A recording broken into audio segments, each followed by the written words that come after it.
Welcome to PreMath. In this video, we have got these two chords A, B and C, D for this given circle. And at the same time, this chord E, F intersects both of these chords, as you can see in this given diagram. And as a result, we got this segment AP, that is 6 units.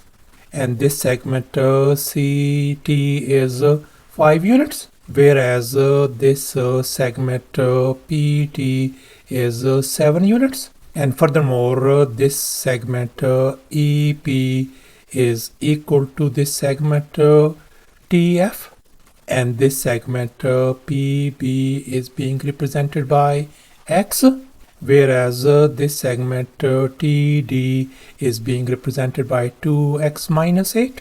And now our task is to calculate the value of x.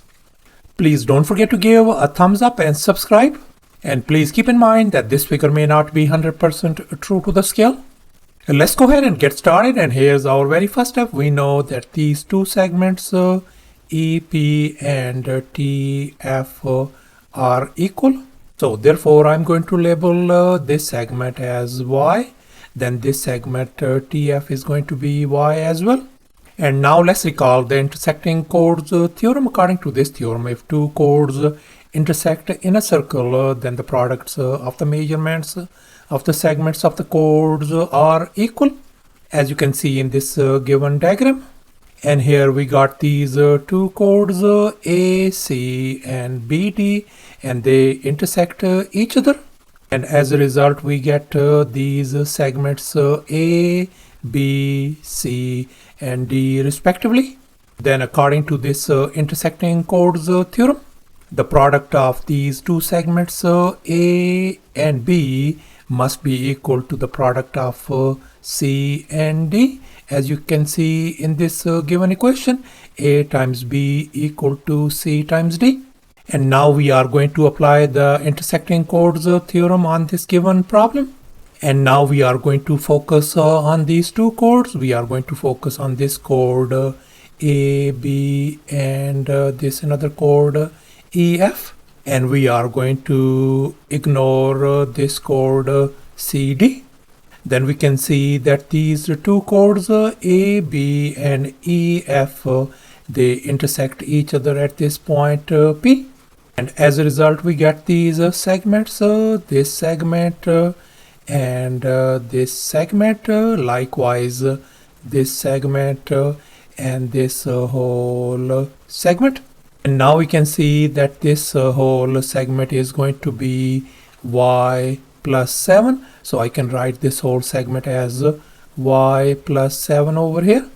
Then according to intersecting chords theorem, we are going to multiply this segment times this segment must be equal to this segment times this segment. So therefore we can write y times y plus 7 must be equal to 6 times x. And now I'm going to label this equation as our equation number 1. And here's our next step. Now we are going to focus on this chord CD and this chord EF. And we are going to disregard this chord AB. And we can see that these two chords CD and EF intersect each other at this point T. Then as a result, we get these segments, this segment CT and this other segment TD, whereas this whole segment ET and this segment TF.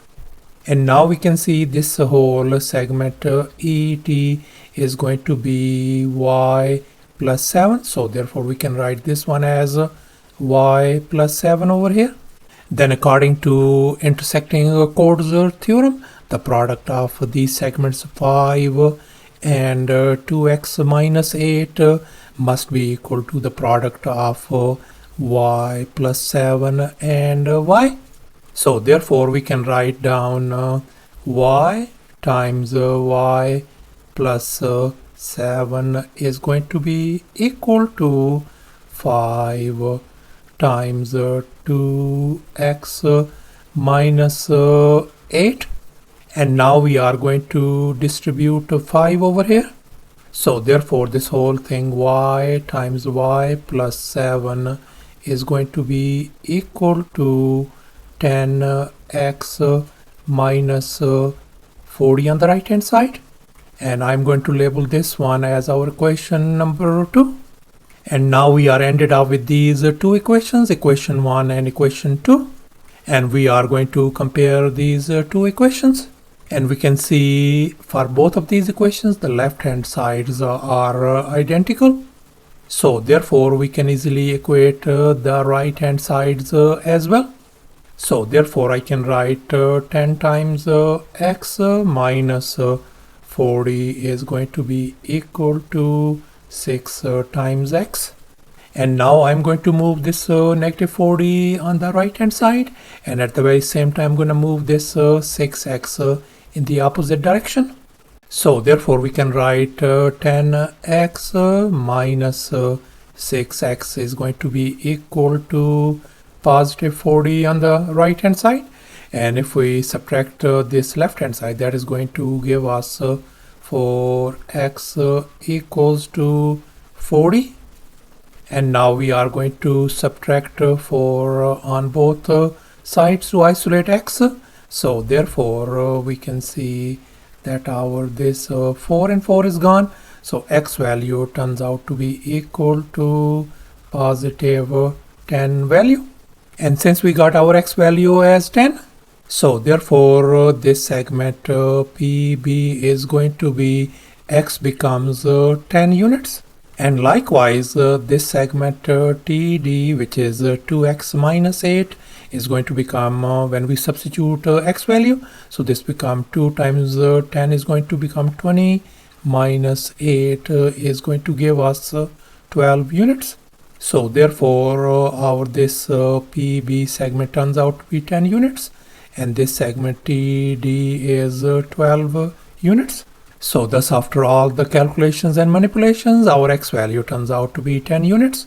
And as a result we got this segment PB equals to 10 units, whereas this other segment TD turns out to be equal to 12 units as well. And that's our final answer.